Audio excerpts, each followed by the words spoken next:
In the summer of 1994, a small town in Washington state woke up to find their streets, their lawns, and their cars covered in something that should not exist. It looked like jelly. It felt like gel. And within hours, people who touched it started getting sick. Pets died. Wildlife dropped dead in yards. And when scientists finally looked at it under a microscope, they found something inside it that human bodies produce. To this day, 30 years later, nobody has ever officially explained what fell from the sky that night. And the few samples that were taken for testing, they vanished, taken by men who never identified themselves. This is the story of the Oakville incident. And I promise you, by the end of this video, you'll understand why people are still asking questions decades later. It was early August, 1994. A married couple was camping along the Washington coastline, enjoying a few quiet days away from home, hiking through old-growth forest, and watching the sun set over the Pacific. That evening, as they sat outside their tent, they heard something strange.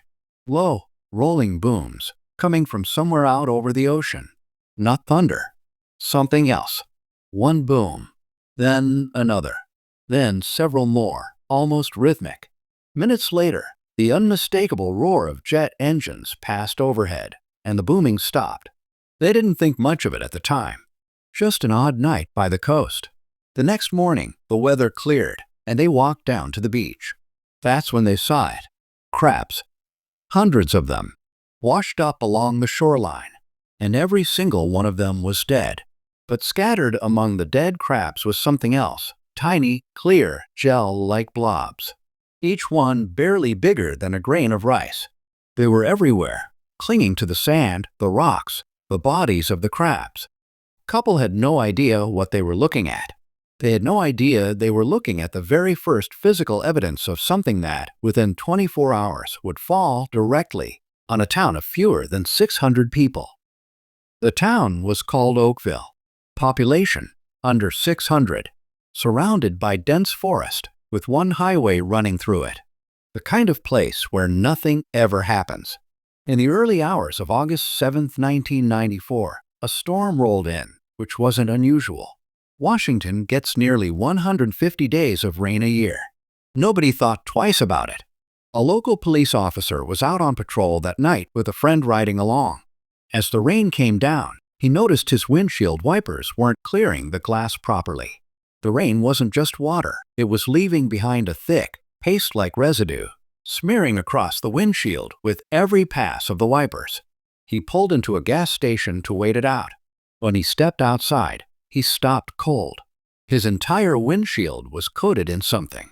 Not rain. Something that clung. He pulled on a glove and ran his hand across it.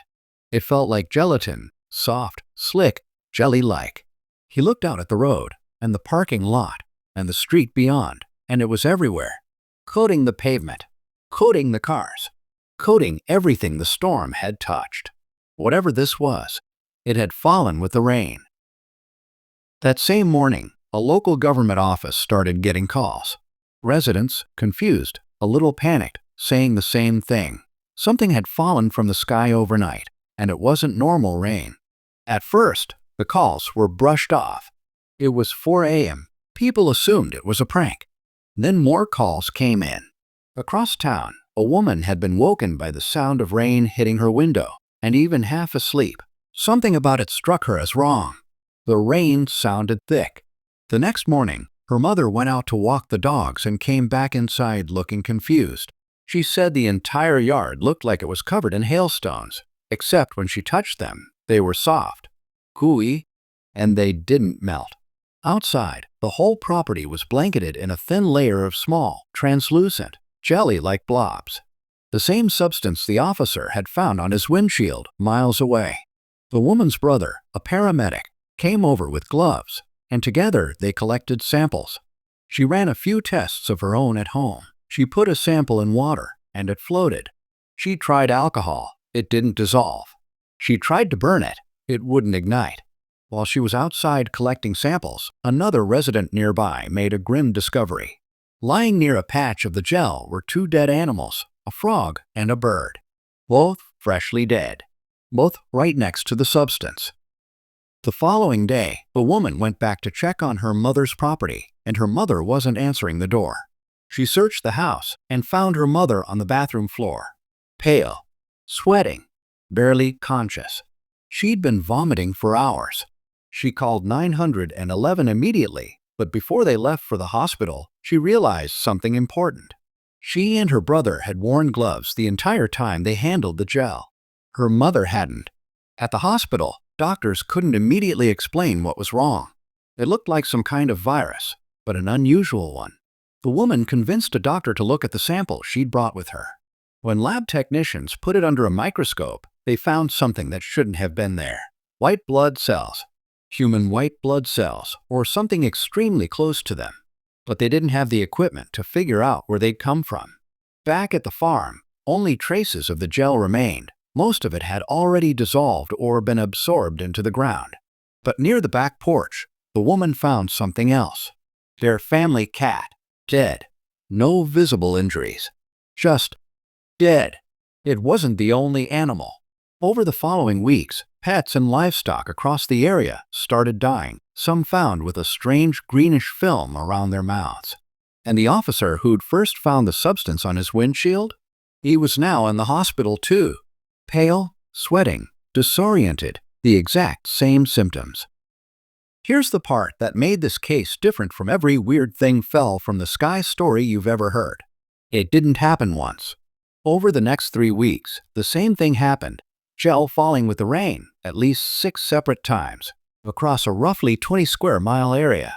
And every single time it happened, there was a fresh spike in sick residents and dead animals at local veterinary clinics. This wasn't a one-time fluke. Something was repeatedly falling on this town. Meanwhile, dozens of residents were now in the hospital with a flu-like illness that doctors couldn't pin down. And it wasn't behaving like a normal flu. People weren't sick for a few days. They were sick for weeks. Some for months. After several days, both the police officer and the woman's mother were released from the hospital. Doctors gave them a diagnosis, but it was a strange one. They said much of what they were experiencing was actually a severe inner ear infection. And notably, several other hospitalized residents during that same period were given the exact same diagnosis. Samples of the gel were sent out to multiple state agencies and labs for testing. And here's where things get genuinely strange, because the results didn't line up. One state department concluded the substance was likely some kind of biological waste, but couldn't say what kind or where it came from. A separate state health department ran their own tests and came to a different conclusion. No human cells were present at all, but they did find 2 specific types of bacteria inside the gel, both bacteria normally found in the digestive tracts of humans and mammals. One of those bacteria types is also sometimes used agriculturally to fight off other harmful organisms in crops. So depending on which lab you asked, the gel either contained human white blood cells, or it didn't, but it did contain bacteria from inside a digestive system, packaged in a way that could survive a fall from the sky and be absorbed by anything underneath it. One of the scientists who studied the samples most closely had previously worked with government agencies on biological threat assessments. His personal theory, shared with people close to him before he passed away, was that the gel wasn't the contaminant itself. It was a delivery mechanism, a protective shell designed to let bacteria survive a high-altitude drop and land safely on the ground below. If that theory was correct, it meant one thing. Whatever this was, it wasn't an accident. It was built. As news of Blah Brain spread, an official explanation quickly took hold in the media. Jellyfish. The theory went like this: military aircraft had been conducting bombing exercises over the ocean nearby, which residents had heard the night before the first incident. The explosions, the theory claimed, blew apart a school of jellyfish, and the remains were carried inland by the storm and fell with the rain. On paper, it's a tidy explanation. Strange things falling from storms isn't unheard of. But here's the problem. Not one of the labs that examined the gel identified it as jellyfish remains. Not one. And jellyfish material wouldn't explain mammalian digestive bacteria. It wouldn't explain human-type white blood cells. And it definitely wouldn't explain why this happened 6 separate times over 3 weeks in the exact same area.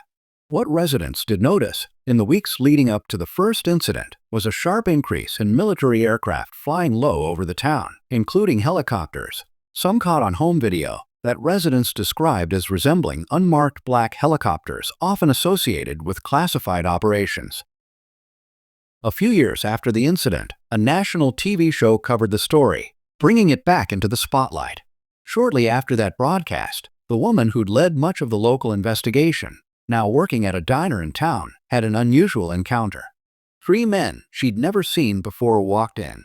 She immediately felt uneasy. One of them looked directly at her and asked, point blank, "Is this the town where the gel fell from the sky?" She confirmed it was. The men kept asking questions, specifically about the military aircraft activity in the area before the incident, and whether her family had filmed any of it.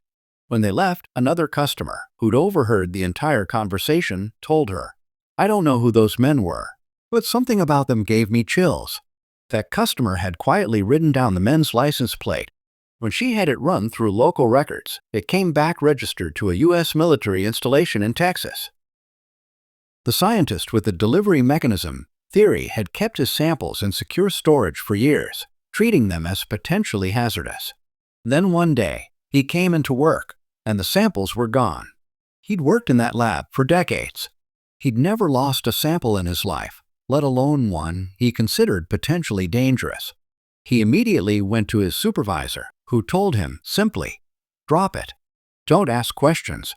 He didn't drop it entirely. He asked around the lab quietly and learned that earlier that day, several unidentified men in suits had come in and taken the samples. No one was told who they were. No one asked for ID. The supervisor handed everything over without resistance. After that, every known sample of the Oakville gel sent to multiple labs, multiple agencies, over multiple years, was either used up in testing or simply disappeared. One state health department, despite extensive records being kept by the original residents, has no record of ever receiving a sample at all. To this day, no government agency has provided a confirmed explanation for what fell on Oakville, Washington in August of 1994. Most of the scientists and officials who originally investigated the case have since passed away. The samples no longer exist. The records are incomplete. And the woman who spent years trying to get answers for her community is, by most accounts, still waiting. 6 confirmed instances. Dozens sick. Pets and livestock dead. Lab results suggesting biological material that shouldn't have been falling from clouds. A scientist's career-defining theory that it was deliberately engineered. And samples taken without explanation by men who were never identified. 30 years later, the people of Oakville are still asking the same question they asked that first morning, standing in their driveways, staring at something that looked like jelly and shouldn't have existed. What fell from the sky that night? And why did someone want it to disappear?